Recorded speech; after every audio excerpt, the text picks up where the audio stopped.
आणि मी त्याला म्हटलं, मला ही जयकेशीची राजधानी बघायची आहे कुठे. तो म्हणाला, you want to see that capital, old capital of Goa. म्हटलं या, कम ऑन म्हटलं, let's go on the terrace. आम्ही वरती गेलो तिथं. म्हटलं तर राजधानी कुठे आहे, हा वरती कशाला नेतो आहे मला इथं. पण तो म्हणाला, आत्ता आपल्याला नाही दिसणार. म्हटलं का. तो म्हणाला, ती पाण्यात गेली, भरती आली, त्यानं आली समुद्राला की ती पाण्यात जाते म्हणाला राजधानी. ओहोटीच्या वेळेला ते सगळे कडक वर येतात तेव्हा ती राजधानी दिसायला लागते. ती तिथं मांडवीच्या आपल्या ज्वारीच्या पात्रातच राजधानी आहे म्हणाल. त्यांनी पुस्तक लिहिलं आहे त्याच्यावर.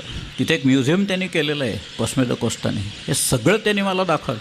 मग मी त्याला, तो म्हणाला, इथं मला आजवर कोणी विचारायला आलं नाही गोवापुरी कुठे म्हणून, तुम्ही पहिल्या म्हणाले इथं विचारायला आले.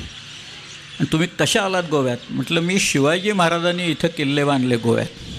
गोव्यात किती किल्ले आहेत माहिती आहेत, लहान मोठे किमान 50 किल्ले आहेत गोव्यात, छोटे मोठे सगळे धरले तर. शिवाजीराजांनी गोव्याची पोर्चुगीजांची हद्द जर का सोडली की एक आसोळणे म्हणून नदी आहे, साळ असं म्हणतात त्याला, साळ. सध्या तिथे त्याला साळ म्हणतात. काणकोण वगैरे जी गावं आहेत ना गोव्यातली तिथे आहेत. खाली सदाशिवगड आहे काळी नदीच्या तिथे.